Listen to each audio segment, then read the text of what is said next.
진행을 맡은 영화설문 에디터 박혜은입니다. 만나뵈주셔서 반갑습니다.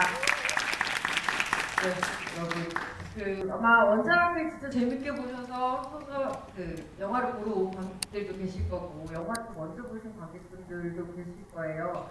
영화에 대한 깊이 있는 이야기를 지금부터 김종민과 함께 나눠보도록 하겠습니다. 예, 오늘 GV의 주인공을 무대 위로 모시겠습니다. 7년의 밤 추창민 감독님 그리고 김성수 감독님 함께 해주시기 바라겠습니다. 여러분 뜨거운 박수 부탁드릴게요.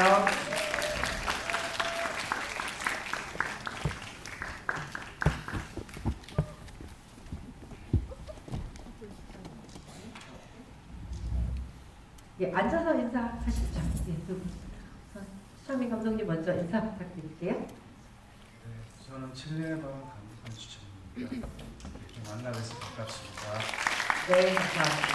또 우리 아수리언들을 몰고 다니시는 우리 김성수 감독님 인사 부탁드리겠습니다. 네, 안녕하세요. 저는 김성수라고 합니다. 영화 재밌게 보셨는지 모르겠는데 저는 오늘 두 번째 보는 건데 재밌는 GV 시간 됐으면 좋겠습니다. 네, 반갑습니다. 네, 감사합니다.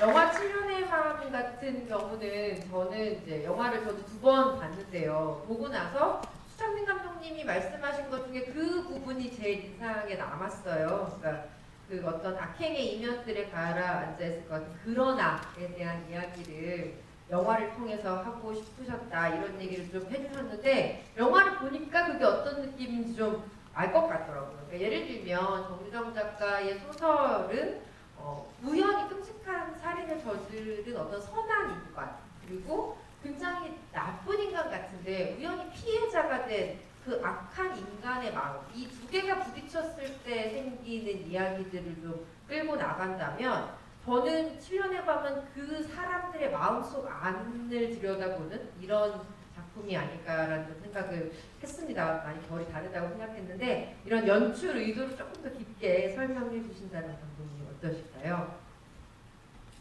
영화가 처음 시작이 되면 세령 마을이 보이고 그 마을에 이제 안개가 자욱한 세령 호수가 보이고 그리고 승환이라는 잠수부가 이제 그 잠수를 해서 그 물속 깊이 숨겨진 수몰 마을을 찾아가는 걸로 영화는 시작이 됩니다. 저는 그 세령 마을에 숨겨진 그 수몰 지역이 그 영화의 비밀이라고 생각했습니다. 첫 시작이 비밀을 찾아가는 이야기인데 그런 것처럼 각자의 마음속에 숨겨진 비밀들 최은수의 아버지의 이야기라든지 승환이가 세령을 구하지 못하고 세령이가 숨겨달라고 했을 때 그걸 피했던 어떤 모습들이라든지 또 다른 오영재가 아내에 대한 사랑이 애정의 결핍으로 나타나서 그게 최종적으로 악으로 행하게 된 모습이라든지 이런 비밀들을 찾아가는 이야기라고 저는 생각했습니다. 김성수 감독님도 보시면서 좀 남다르셨을 것 같아요. 특히 이제 최근작 아수라 같은 경우에서도 정말 그 심연을 끝까지 피 튀기면서 한번 파보셨었잖아요. 이번에 7년의 밤을 보시면서 좀 어떤 생각 하셨는지 듣고 싶었습니다. 추창민 감독하고 제가 좀 친한데요. 굉장히 친하시죠. 네, 주 감독님이 저 영화 찍었을 때 왜 영화를 그렇게 이상하게 끔찍하게 찍었냐고 그러는데 제가 이 영화를 이제 다시 오늘 또 보고 반복해서 보고 그러니까 왜 그러셨어요? 저한테 그런 말. 근데 오늘 다시 보면서 영화 느꼈던 거는 아까 지금 방금 추 감독님이 영화 첫 장면에 그 승환이가 네. 심연 물속으로 들어가면서 수몰된 마을로 들어가면서 이제 세령 마을로 이렇게 들어가는 걸 봤는데 근데 영화 중간에 보면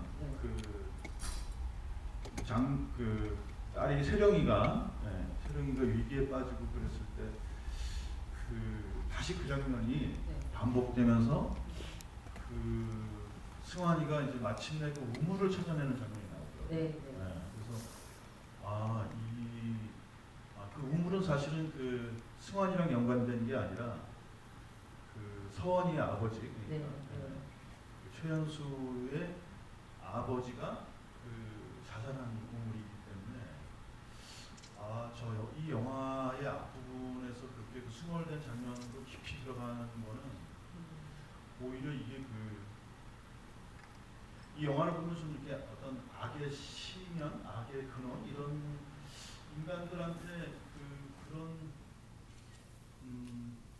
원래 악한 사람도 있지만 네. 이렇게 어쩔 수 없이 그런 악을 저지르게 되는 그런 인간의 악에 대한 얘기 같으면서도 지금 감독님 얘기하는 거 들어보니까 우리가 마음 속에는 깊이 들어가면 네. 어떤 고향 같은 게 있잖아요. 네, 네. 자기 마음 속에 자기가 살던 그런 마을 같은 자기만의 그런 세계가 있는데 이 영화는 어떻게 보면 그런 거를 다 이제 저도 어떤 잘못을 하거나 네. 제가 정말 잘못을 저지른 경우도 있고 또 어떤 피치 않게 나쁜 일에 날려들 때도 있는데 그럴 때 사람들이 내가 사실 그런 사람이 아니고 네. 사실 이 일은 또 이렇게서 아마 내가 이렇게 됐을 거야라고 하는 자기가 좀 구원하게 만드는 그런 마음이 들잖아요. 네. 그래서 이게 이 영화가 그런 어떻게 보면 마음속에 숨겨져 있는 구원을 찾아가는 얘기가 아닌가. 오늘은 좀 그렇게 봤어요. 지금 윤성수 감독님 얘기를 들으면 영화를 한 번 볼 때랑 두 번 볼 때랑 느껴지는 게 좀 다르다라는 얘기로 저도 좀 들리거든요. 저도 비슷한 느낌을 좀 받기는 했었는데 그러면 근데 그 전에 아마 두 분이 되게 친하다라고만 얘기를 하셨는데 어떤 친함인지를 관객 여러분들께 살짝 소개를 해주셨으면 좋겠어요. 김성수 감독님이 소개해 주시겠어요? 추창민 감독님이 저의 옛날에 제가 태양은 없다라고 정우성 씨하고 이정재 씨하고 나오는 영화 할 때 제 조감독 해주셨어요. 근데 이제 그 다음에 저보다 훨씬 유명해지고 영화도 훨씬 잘 만들어서 뿌듯하시죠? 되게 좀 자랑스러워. 제가 저랑 잘 아는 사이라고 많은 사람들한테 자랑하고 다닙니다. 추창민 감독님이 보시 우리 김성수 감독님 어떠셨는데요? 그때 이제 제가 모셨던 제 영화 스승이신데 그때 제가 이제 조 감독 중에서 소위 말하는 스크립트라고 감독님 옆에서 이제 기록을 하는 담당을 했습니다. 근데 그때 감독님은 되게 무시무시했어요. 그래서 조금만 잘못하면 주먹은 날라오지 않지만 주먹하고 무슨 말이 날라오긴 했습니다. 호랑이 감독님이셨군요. 네. 근데 제가 그때 감독님한테 배운 건 영화에 대한 열정과 영화를 찍을 때 다른 걸 전혀 생각하지 않으셨어요. 영화는 저렇게 찍는 거구나라고. 그때 아마 그 모습이 저한테 각인돼서 제가 감독을 하는데 아마 그게 되게 중요했던 것 같습니다. 아까 김성수 감독님 오늘 두 번째 영화 보고 계시는데 밖에서 굉장히 두근두근한 마음으로 기다리시더라고요. 감독님 어떻게 보셨을지. 제가 오늘 다시 보면서 느낀 건데 추창민 감독이 대단한 감독이지만 저한테 영향을 받았다는 생각이 들었어요. 왜냐하면 네. 장동건 씨가 M자 머리를 했더라고요. 네. 아기는 이마가 M자구나 이런 거를 영향을 받으신 것 같습니다. 그렇군요. 그거 말고 저는 뭐 두 분의 또 공통점이라고도 생각을 했던 게 이 세령마을, 세령호가 사실 영화의 배경을 넘어서서 하나의 주인공처럼 굉장히 좀 중요한 역할을 했다고 생각을 하고 또 김성수 감독님 같은 경우는 아수라에서 안남시라는 배경이 그 역시 하나의 주인공 같다는 생각을 했었거든요. 그런 점에서도 단순히 배경을 배경으로 쓰시는 게 아니라 그 어떤 하나의 인물처럼 만들어 가시는 점도 두 감독님께서 되게 보면 비슷하다는 생각이 들었는데 우선 추창민 감독님한테 먼저 질문을 드릴게요. 이 소설 속의 세령호 혹은 세령마을이라는 공간을 보여주기 위해서 되게 고민 많이 하셨을 것 같거든요. 특히 수중 촬영도 있고 굉장히 에피소드도 많을 것 같은데 그중에 좀 인상적이고 흥미로운 비하인드 좀 들려주신다면 어떤 게 있을까요? 그 원작을 읽고 영화를 해야 되겠다라고 결심을 하고 또 결심을 한 이유 중에 하나는 공간이었습니다. 그 공간이 굉장히 매력적이었고 이 공간을 한번 잘 표현해 봤으면 좋겠다라고 생각했는데 그러다 보니 이제 사람 손때가 많이 묻지 않는 공간을 찾아야 됐었고 지금 보시는 공간들이 먼저 헌팅을 하고, 그리고 거기 보이는 이제 안개라든지 이런 것들은 그 시간이 마주 최적의 시간과 그때 최적의 공간을 찾아서 찍도록 했고요. 문제는 이제 그게 이제 현실적으로 여러분이 보시는 그 화면처럼 나오긴 힘들었습니다.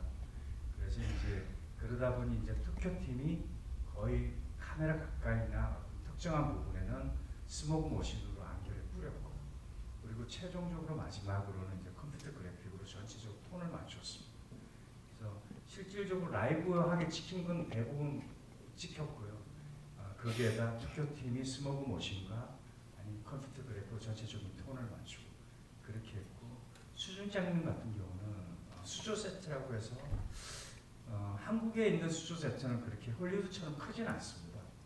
한 5m, 5m 정도 되는데 거기에 그린 매트를 치고 컴퓨터 그래픽을 할 수 있게 그린을 치고 카메라가 들어가고 사람이 들어가면 거의 앞으로 남는 간격이 한 2, 3m 정도밖에 안 되는데 거기다가 세트를 짓고 나머지 뒤로 보이는 그림들은 대부분 컴퓨터 그래픽으로 만들어진 겁니다. 그러니까 지금 여러분들이 영화에서 보시는 그 공간들은 그 라이브한 촬영과 컴퓨터 그래픽이 같이 만들어진 장면이라고 생각하시면 됩니다. 김성수 감독님 그 세령마을 물속의 장면들을 보시면서 김성수 감독님 어떤 점이 좀 흥미롭거나 매력적이셨는지 들려주시면 좋겠습니다. 그러니까 저는 사실 이 영화 준비하실 때 시나리오도 계속 보고 촬영장에도 가고 그랬는데 오늘 두 번째 보면서는 느낀 게 그 세령이라는 여자 네. 죽은 아이죠. 그 고영재의 딸. 네. 그리고 또 세령마을, 또 세령호 그거가 이렇게 특히 마스터 장면 보면서 네. 이게 다 한 사람 같아요. 그러니까 마을도 하나의 인격.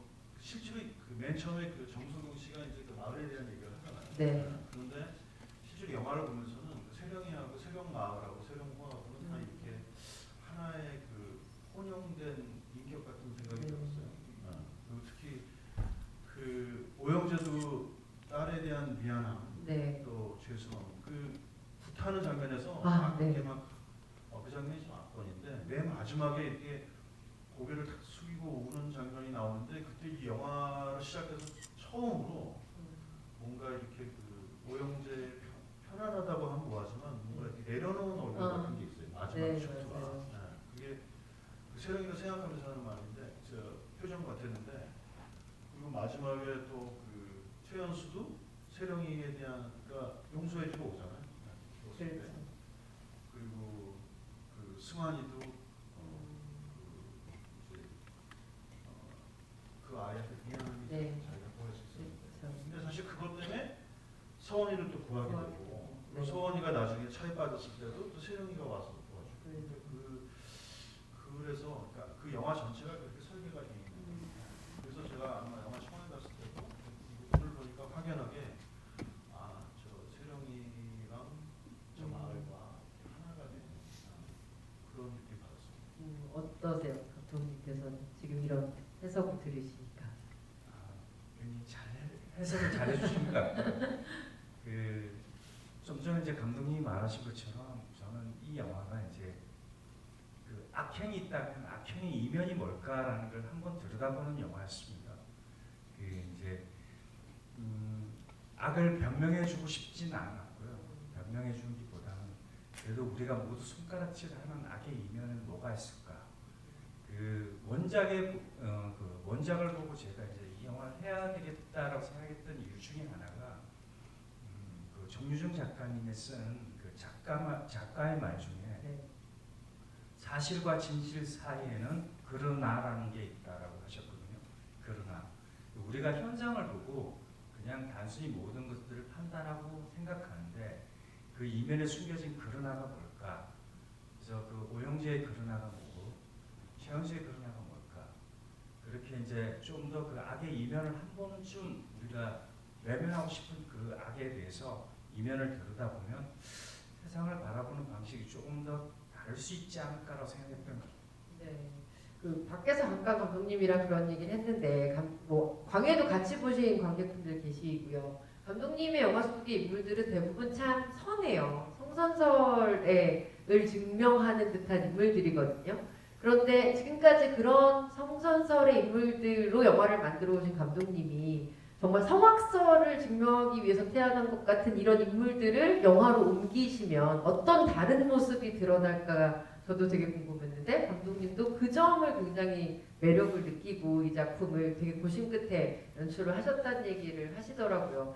그만큼 이 영화 속의 인물들은 뭐 소설의 인물들과 뼈대는 같다고 할지라도 저는 다른 인물이라는 생각을 좀 많이 했는데요. 인물 그리고 배우에 대한 얘기를 또 안 할 수 없을 것 같습니다. 우선은 최연수, 오영재 이렇게 두 인물을 좀 먼저 얘기를 해볼게요. 김정은 감독님한테 좀 여쭤보고 싶었는데 이 캐릭터들 그리고 이 배우들을 보시면서 감독님이 되게 그래 저 얼굴이지 하는 어떤 그런 순간들이 좀 있지 않으셨을까 싶어요. 저는 개인적으로 이제 이 네, 성룡 씨가 네, 네. 최연수 역할을 한 거가 그분의 최고 연기 중에 하나가 네. 생각이 들어요. 이게 저는 이제 이게 약간 희락 비극 같은 네. 어쩔 수 없이 벌어지는 어떤 상황에서의 네. 아버지들의 파멸극 같은 느낌이 있거든요. 네. 그러니까 그 아버지들이 이제 자기 고집 피우고 자기 주장 피우고 이제 자기가 맞다고 그러시잖아요. 이제 그러면서 어쩔 수 없이 쇠락해가는 그런 아버지들의 어떤 쇠락과 파멸에 당하는 생각이 들었는데 그거를 송영 씨가 다른 영화에서 연기한 거 네. 그래서 특히 이제 마지막에 오영재가 이제 동혁 씨 네. 네. 사실은 동혁 씨를 못 들어가게 막은 오영재가 사악한 행동이었지만 사실은 그거는 어떻게 보면 그렇죠. 네. 영화가 계속 이게 맞아요. 아이러니하고 알레고리가 섞여 있는데 모든 설정이 다 이제 선함은 사실은 다 악의 다른 면이고 악도 선함의 다른 뜻이고 영화 그렇죠. 전체가 네. 선각의 이분법을 무너뜨리는 네. 네. 그런 비유랑 상징으로 되어 있는데 그때 그걸 막 내리치는 그 모습이 그냥 그때도 그랬는데 오늘은 거의 막 압도되더라고요. 그게 이제 하면 안 되는데 그쵸. 하면 안 되는데도 그렇게 할 수밖에 없죠. 네. 그런 거는 맞아요. 그 새 문고리를 내리치는 그 장면에서 굉장히 고통스러움이 막 스크린 너머에 이렇게 전달되는 그 육체적 고통이기도 한데 굉장히 정서적인 어떤 고통이 전해지는 그런 장면이라는 생각을 했어요. 네. 아까 말씀하신 것처럼 우리가 이제 어떤 삶의 어떤 순간에는 이제 그거를 그냥 잊어버리고 싶은 마음이 있잖아요. 그걸 들여다보고 싶어하지 않는. 네. 그래서 그냥 잊혀졌으면 하는 게 있는데 이제 이 영화의 후원부 가면 각자가 자기가 저지른 거에 대한 근원을 자기가 쳐다봐야 되는 그런 어떻게 보면 가장 고통스러운 순간이 있는데 그 부분을 연기할 때 오히려 앞에 보다 더 이렇게 되게 침잠된 연기를 하더라고요. 네. 그래서 손흥민 씨의 저는 어떻게 보면 이게 아주 전극적인 그런 건데 그 모습을 형상화시킨 거가 정말 대단한 것 같다는 생각이 듭니다. 네. 그리고 사실 촬영장에 갔을 때 제가 이제 추 감독님한테 얘기는 들었지만 오영재를 네. 한 번씩 안 네. 네. 그 사람 20대 중반부터 왔는데 와 완전히 다른 다른 사람이다 이런 생각. 어떻게 저렇게 다른 사람이지? 근데 그게 쉬는 시간에 앉아있고 이렇게 쉬고 이러는 물 마시고 그러는 순간에도 완전히 다른 사람. 완벽하게 빙의됐다는 생각이 들어요. 근데 영화를 보면서도 장근호 씨 마음속에 있는 무언가를 네. 우리가 다 마음속에는 뭐가 있죠. 착한 아이도 있고 사악한 아이도 있고 다 자기 마음속에 남들이 모르는 자기의 내면의 어떤 모습들을 다 갖고 있잖아요. 그런데 동모 씨가 이번에 오영재 역을 맡아서 그거가 나오지 않았나. 그 얘기를 저도 이번에는 수창민 감독님께서 이제 마음껏 배우들 자랑을 해주실 수 있는 시간인데 제가 팁을 하나 드리면 배우들도 알고 있는 것 같아요. 이 작품을 통해서 아까 김성수 감독님 표현하신 것처럼 김용웅 씨 같은 경우도 내가 뭔가 내 인생에 어떤 것을 해냈다라는 어떤 느낌, 자부심 있으신 것 같고 장동건 씨도 마찬가지인 것 같은데 잠깐 팁을 드리면 오늘 어제 개봉이었잖아요. 유승용 배우가 오늘 감독님 GV 하신다고 상의를 선물로 보내셨어요. 좀 전에 박수 한번 부탁드릴게요. 사진 찍어서 유승용 배우 보시기로. 고맙습니다. 네, 그만큼 정말 감독님이 두 배우에 대한 칭찬을 마음껏 해주셔서 좋을 것 같은데 우선 유승용 배우 먼저 짚고 넘어가자면 이제 광해 때 한번 호흡을 맞추셨으니까 이 배우의 폭을 아시잖아요. 근데 이번 영화에서는 감독님께서 좀 많이 놀라셨을 것 같다는 생각도 들어요. 좀 설명해 주세요. 뭐 승용 씨랑 저랑 광해를 같이 했으니까 제가 그때 광해 할 때 느낀 점, 저 배우랑 무조건 다음 또 한 번은 해봐야 되겠다라고 생각을 했어요. 근데 그게 이렇게 빨리 다가올 줄은 몰랐는데 그 좀 전에 이제 김동근 감독이 말씀해주신 그 이제 문고리를 내리치는 장면은 실질적으로 원작에는 그게 없는 장면인데 제가 승용 씨한테 그런 부탁을 제가 어떤 경험했던 하나의 이야기를 해드렸던 것 같아요. 어떤 이야기냐면 제가 이제 옛날 어떤 그 영상물을 보는데 혼혈 남자였어요. 50대 남자, 흑인 남자. 그러니까 한국인이지만 아버지가 흑인이었고 아버지는 어릴 때 아들을 버리고 도망친 그리고 어머님은 소위 말해 양봉주라는 분이셨어요. 그분이 이제 어머님이 자기를 낳고 키우다가 20대 초반에 돌아가시고 자기가 굉장히 허구에 자랐고 그 사람이 이제 50 정도가 됐는데 그 사람이 삶을 궤적을 추직하는 영화였는데 그의 마지막 장면은 그 50대 남자가 이제 살다 지쳐서 마지막에 이제 암까지 걸리는 경우였어요. 그래서 암의 진단을 받고 이 사람이 마지막에 한 거는 소주를 한 병 싸들고 어머님 묘소를 찾아가는 거였어요. 아주 오랫동안 돌보지 않은 묘소였기 때문에 어릴 때부터 너무 미워했고 저주했던 어머니인데 그 어머님 무덤 앞에 가서 소주를 한 잔 놓고 살려달라고 도와달라고 한 번도 내한테 제대로 해준 거 없으시니까 이번 한 번만 좀 살려달라고 내 아픈 병 조금만 낫게 해달라고 그렇게 울부짖는 장면이었어요. 그걸 보고 저 간절함은 진짜 대단하다고 생각이 들었어요. 자기가 그렇게 미워하고 저주했던 저 어머님한테 저렇게 말한다는 게. 그래서 이번에 그 장면을 찍으면서 승용 씨한테 그 이야기를 했어요. 우리의 간절함은 어쩌면 아이를 구하고 싶은 간절함은 내가 가장 미워하고 저주했던 사람한테까지 부탁을 해야 되는 간절함이 아닐까라고 했었고 그 촬영 시간이 굉장히 짧았어요. 그러니까 이 추운 겨울날이었고 아침 해가 떠오르는 장면 떠오르고 있었기 때문에 이거는 짧게 찍어야 되지 길게 소모를 할 수 없다고 말씀을 드렸고 카메라를 2대 꽂혀놓고 찍어냈던 것 같아요. 근데 승용 씨가 진짜 온 힘을 다해서 해주셨어요. 지금 보신 것처럼. 저도 이제 그 장면을 그렇게까지 나오려 생각을 못했는데 해주시는 연기를 보고 굉장히 이렇게 모니터를 보면서 울컥했던 느낌이 있었던 것 같아요. 그리고 동건 씨 같은 경우는 감독님, 장동건 배우의 팬들이 감독님이 우리 오빠를 M자 탈모를 만들었다면서 동건 씨는 그 장동건이라는 이름 석자와 그 외모가 배우로서 저는 핸디캡이라 생각했어요. 그래서 연기보다 얼굴이 나서서는 안 되겠다라고 생각을 했었고 그러다 보니 조금 외모적인 변형을 가했었고 그리고 이제 그 동근 씨가 가지고 있는 그 젠틀함과 착한 선함은 여러분들이 이제 외모에서 평소에 느끼신 느낌 그대로입니다. 근데 이제 오영재라는 인물은 악하고 좀 40대인 남자들이 가지는 어떤 기름기가 가득한 말을 섞기 싫은 모습이 나와야 되는데 그런 점에서 얼굴에 이제 뭐 파막기라든지 그런 탈모 이런 현상을 줬고요. 근데 현장에서 제일 고마웠던 거는 절대 지치지 않았다는 겁니다. 많은 테이크를 제가 좀 갔는데 절대 지치지 않고 그만 찍겠다는 말씀을 한 번도 한 적이 없어요.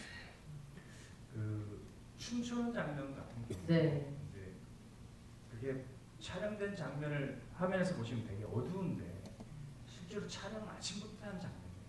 근데 이제 제일 마지막 그 해직이 바로 직전에 마지막 커트가 오케이가 돼서 그걸 보신 건데 그 장면을 제가 동근 씨 약간의 에피소드가 있는데 동근 씨가 이제 마지막 춤을 추고 카메라가 2대 핸들도 따라다니거든요. 이제 촬영 감독님들이 어깨에 카메라를 2대를 메고 배우를 따라다니는데 마지막 이제 커트에서 이제 춤을 추다가 너무 지쳐서 도저히 힘들어서 못 추겠다. 이제 강가로 걸어가면 감독님 컷을 하겠지 라고 생각하고 강가를 걸어가니까 카메라 2대가 쫓아오더라고요. 그래서 연기를 멈출 수 없어서 강가까지 걸어가서 한 연기가 지금 마지막 보신 그 연기입니다.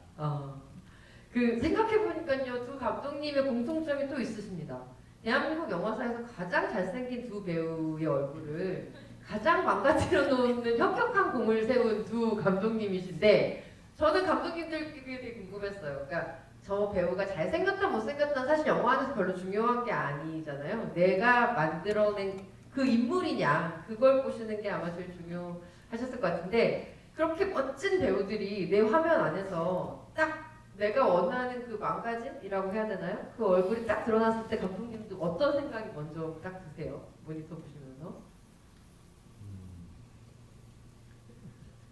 사실 감독한테는 두 가지 욕망이 있는 것 같아요. 네. 어떤 배우나 어떤 이야기가 있으면 그것을 사람들이 잘 알고 있는 방식으로 소구시키는, 그러니까 선량하고 잘생긴 배우를 선량하고 잘생긴 역할로 시켜서 이제 그 사람 배우가 갖고 있는 이미지를 그대로 써보고 싶은, 그럼 되게 쉽잖아요. 쉽고 그런 면이 있고, 또 거꾸로 사실 모든 배우들은 사실 뭐 하나밖에 주어지지 않은 자기 인생에서 사실 다른 세상, 다른 삶, 다른 인간의 삶에 대한 이런 동경이 있잖아요. 우리가 영화 좋아하는 것도 저는 그 다른 인생, 다른 삶에 대한 호기심 이런 거가 우리가 영화를 좋아하는 하나의 원동력이라고 생각하는데, 배우들이 사실 그런 다른 삶에 대한 궁금증 이런 것 때문에 배우를 한다고 생각해요. 그러니까 이제 그 장동건 씨나 정호성 씨 같은 분들은 이제 거꾸로 그런 다른 욕망이 숨겨져 있어서 그런 욕망을 이제 읽어내고 그런 것들을 한번 이렇게 발현시켜 보고 싶은 그런 욕망이 있는데, 이번에 그 장동건 씨는 아마 그 장동건 씨 영화 속에서 나오는 몇 개의 표정들이 제가 장동건 씨 영화 거의 다 봤는 것 같은데 한 번도 보지 못한 거거든요. 그냥 악인 연기가 아니라 그 표정 자체가 좀 새로운 얼굴이죠. 저 사람이 얼굴이 저렇게 무궁무진하구나, 그런 생각했어요. 감독님도 짧게 한번 얘기해 주신다면. 저는 이제 정우성 씨랑 태양은 없다라는 작품을 이제 그때는 조감독을 했었고, 그 감독이 아수라에 같이 작업을 하신다고 이야기 들었을 때 감독님이 저랑 비슷한 그 제가 동근 씨를 조금은 얼굴에서 좀 망가뜨려야 되겠다고 생각했죠. 감독님도 정우성이랑 배우의 그 얼굴이 영화에 어쩌면 배우로서는 도움이 안 된다고 생각합니다. 왜냐하면 그 장동건 씨나 정우성 씨나 어떤 역할을 하면 그 캐릭터가 남는 게 아니고 그 사람의 이름을 지우기가 진짜 어렵다. 그래서 아마 저도 그렇고 감독님도 그렇고 그 이름을 지우려고 그렇게 노력하지 않았나. 그 결과가 굉장히 성공적이었다는 생각이 들고요. 네, 아마 이 관객분들께서도 감독님께 질문하고 싶은 분들 좀 많을 것 같아서 짧게 관객과에 대한 시간 마련했습니다. 오늘 관객분들 중에서 질문해 주시는 분들께는요, 원작 부서를 선물로 드릴 테니까요. 손 많이 들어주시면 감사하겠고요. 추창민 감독님이 한 분, 그리고 김성수 감독님이 한 분, 이렇게 관객 여러분 질문 좀 골라주셨으면 좋겠습니다. 손 들어주시면 우선 추창민 감독님이 먼저 관객분 한 분 선택해서 질문 받아주세요. 어떤 분 할까요? 광의 책을 흔들고 계시는 관객분이신데요. 다름이 아니라 제가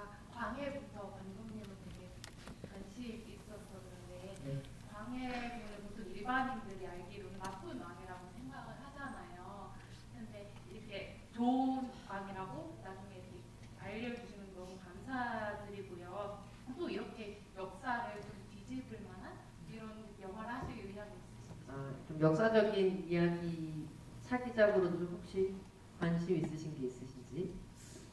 그 역사적인 이야기라기보다는 이렇게 그 많은 창작자들이 관심 있는 이야기는 아마 많은 분들이 생각하는 어떤 이야기가 이면엔 다른 이야기가 있지 않을까라고 생각하는 게 어떤 창작자들에 대해 관심사라고 저는 생각합니다. 꼭 역사 이야기가 아니라도 방금 말씀하신 그런 이야기가 있다면 굉장히 흥미롭게 생각하고 아마 다음 영화 주제로 택할 수 있다고 저는 생각합니다. 네, 감사합니다. 그러면 이번에 김성수 감독님께 질문하고 싶은 관객 손 들어주시면 감독님 한 분 선택해 주세요. 네. 아, 제가요? 저요? 혼날 것 같은데. 네. 네. 여기 두 번째 줄에 계신 여성 관객분. 네.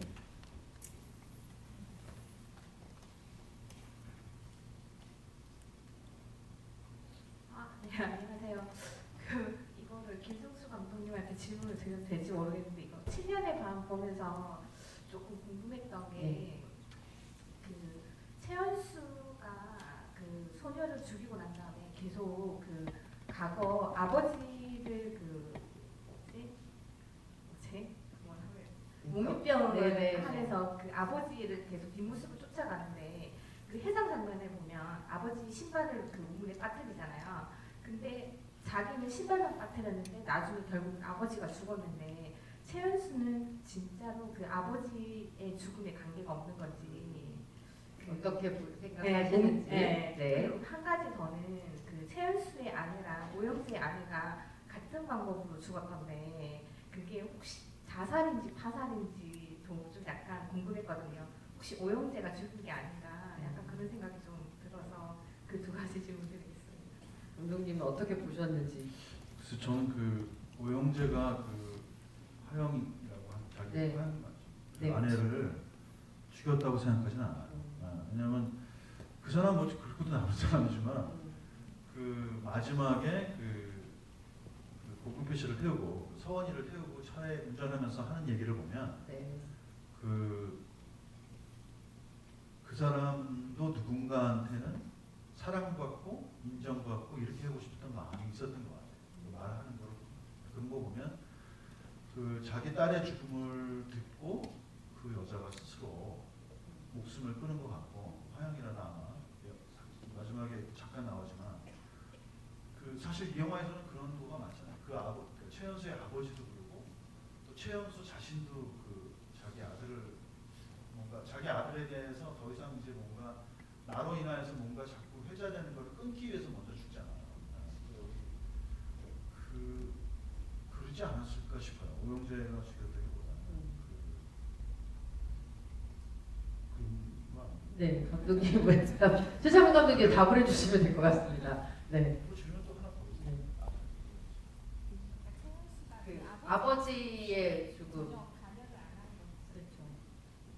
신발을 떨어뜨리면 죽는다고 했기 때문에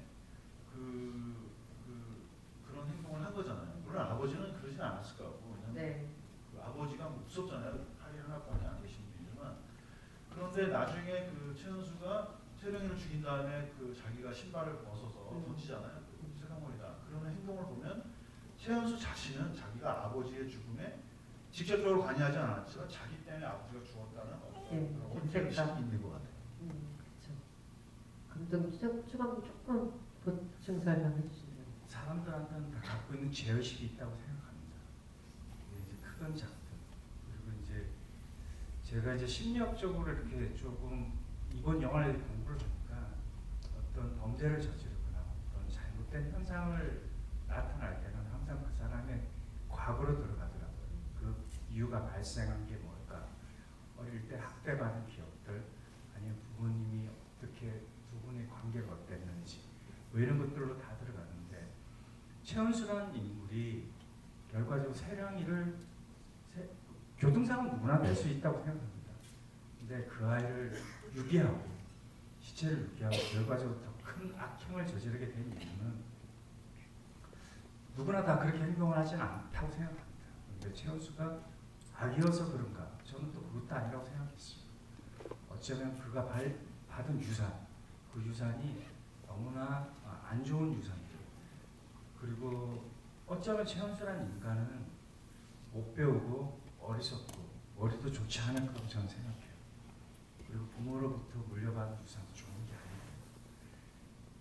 아니에요. 자기는 아둥바둥 살려고 노력은 했지만 결과적으로 나는 큰 사고를 치고 또 내가 절대 물려받고 싶지 않은 그 나쁜 유산을 내 아들한테 더 나쁘게 물려줘야 되는 상황이 발생됐을 때 그 어리석은 인간의 선택은 최선의 선택이 아니고 최악의 선택을 한다는 거죠. 가끔 우리는 머릿속으로는 그러지 않아야 되겠다라고 생각하지만 어떤 현상을 맞이했을 때는 자기도 모르게 최악의 선택을 하는 경우가 종종 있다고 생각합니다. 최원수라는 인간은 그 중에 가장 최악을 선택한 인간이고 그 인간에 대해서 변명해주기보다는 한번 그 이면을 보자라는 생각 때문에 그 인간의 트라우마를 찾아가서 아버지 이야기를 했던 것 같습니다. 네, 이 감독님들이 말씀해주신 이야기 듣고 영화를 한 번 더 보면 지금 말씀해주신 그 감정들이 어떤 지점인지 더 눈으로 확인하시면서 다른 재미를 좀 느끼실 수 있을 것 같다는 생각이 들었습니다. 사실은 듣고 싶은 얘기가 훨씬 더 많은데요. 벌써 준비된 40분이라는 시간이 좀 마무리가 됐고요. 감독님 두 분께서 이제 관객 여러분들께 마지막 인사 좀 해주셨으면 좋겠는데 마지막 인사 해주시면서 어떤 부분을 좀 집중적으로 한 번 더 보면 좋을 것인지에 대한 포인트 하나씩만 짚어주시면 감사하겠습니다. 김종수 감독님 어떤 얘기 해주실까요?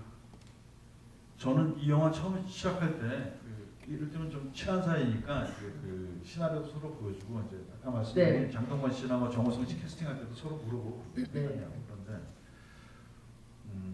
이거 처음에 할 때 최 감독님한테 왜 이거를 하려고 하냐고 물어봤더니 되게 훌륭한 소설이고 굉장히 뛰어난 소설이지만 이 소설이 아까 진실과 어떤 네. 것 사이에 그러나가 있다듯이 이제 이 소설이 말하지 않은 또 어쩌면 숨겨져 있을 어떤 것들을 자기가 한번 해석을 해서 네. 좀 더 다른 관점을 보여주고 싶다고 그러시더라고요. 네. 감독들이 어떤 이야기를 하는 거는 심지어 리메이크 영화를 만들더라도 네. 어떤 자기의 해석과 좀 깊이가 있기 때문에 그걸 보여주려고 하는 것 같은데 저는 이제 최 감독님이 이 영화를 제가 반복해서 보면서는 아까 말씀드린 그런 이게 아버지들의 파멸극인데 그것이 이 세상의 모든 아버지는 사실은 아들이었다가 아버지가 되고 그 다음에 이제 소멸해 가는 거잖아요. 그렇듯이 이 이야기에 있는 비극 사실 어떤 순간에 벌어진 실수라고 해야 되는데 그렇잖아요. 성문 씨가 그러니까 최연수가 그전에 안개가 있었고 그러나 자기가 술도 먹었고 그런 실수에서 벌어진 거지만 그걸 따지고 들어가 보면 다 그 연원이 있잖아요. 네. 그거를 그런 가까운 사람들 혈육 저희가 이제 저도 이제 저는 어머니 돌아가셨는데 제가 어머니한테 항상 어머니 길 돌아오면 제일 속상한 게 어머니한테 화를 많이 내요. 그러니까 가깝고 사랑하는 사람한테 더 속상하고 상처받고 더 뭔가 투정하고 싶은 마음이 있는 것 같아요. 이 영화가 그런 친밀한 사람들의 관계 드라마를 더 깊게 보여주면서 이 비극의 원혼이 거기서 출발하지 않았을까라고 하는 7년의 밤에 대한 추천민 감독님의 해석인 것 같아요. 그런 해석을 보는 재미가 저는 굉장히 있었어요. 여러분들도 어떻게 보셨는지 영화야 각자의 마음 자기가 갖고 있는 그물로 자기가 원하는 고기를 건져 올리는 게 영화 관람법이지만 여러분들도 그렇게 보시는 분도 있었을 것 같아요. 네, 여러분 박수 한번 김성수 감독님 부탁드립니다. 감사합니다. 네, 추천민 감독님도 인사와 함께 어떤 부분을 좀 주의해서 보셨으면 좋겠을지 말씀해 주세요. 그냥 이 영화는 조금은 고민을 하면서 봤으면 하는 생각이 있었어요. 이제 제가 나름대로 언어적인 표현이나 영화적인 장치들을 좀 많이 만들었는데 그게 그냥 지나가면 아무것도 아닌 것처럼 보이지만 한 번 더 고민해서 본다면 조금 더 영화를 흥미롭게 보지 않을까 생각하는데 예를 들면 그 이제 무녀의 존재 같은 경우가 네. 뭘까라고 이제 많은 분들이 의아해하시는데 저는 한 아이가 어쨌든 운명을 딛고 살아가는 데는 여러 가지 손길이 필요하다고 생각합니다. 나를 낳아준 아버지도 필요하고 내가 닮고 싶지 않는 그 악도 필요하고 그리고 나를 지켜주는 승환 같은 어떤 그런 아버지도 필요하고 또 그 무녀란 존재는 영적인 존재였어요. 그런 인간의 손길도 필요하지만 그 멀리서 누군가가 나를 영원해주는 잘 자라라고 그리고 도망치라고 이렇게 해주는 어떤 영적인 존재도 필요했기 때문에 그 무녀란 존재를 넣습니다. 그런 것처럼 좀 영화를 보실 때는 영화를 그냥 지도책 없이 편하게 보시는 것도 좋지만 가이드를 가지고 한번 저게 저런 이야기구나라고 보시는 것도 재밌지 않을까 그렇게 생각합니다. 네, 여러분 뜨거운 박수 한번 부탁드릴게요. 예, 이렇게 영화 직접 릴레이로 보시고 GV까지 다 참석해주신 모든 여러분께 다시 한번 감사의 말씀 드리고요. 제가 또 찾아봤더니 영화에는 운명도 있고 인연도 있는데 소설 7년의 밤이 1세가 나왔던 게 2011년 3월 23일이에요. 영화가 개봉한 게 꼭 7년 만인 2018년 네, 3월 28일이거든요. 게다가 이번 영화 개봉에 맞춰서 소설이 100쇄를 찍었다는 얘기를 들었습니다. 그런 뜨거운 영화의 관심과 반응이 이 영화 7년의 밤에도 함께 하기를 바라고요. 예, 늦은 시간까지 자리 지켜주신 모든 관객 여러분 감사합니다. 그리고 두 감독님께도 다시 한번 뜨거운 박수 부탁드리겠습니다. 네, 조심히 들어가시고요. 또 좋은 기회에 뵙겠습니다. 감사합니다.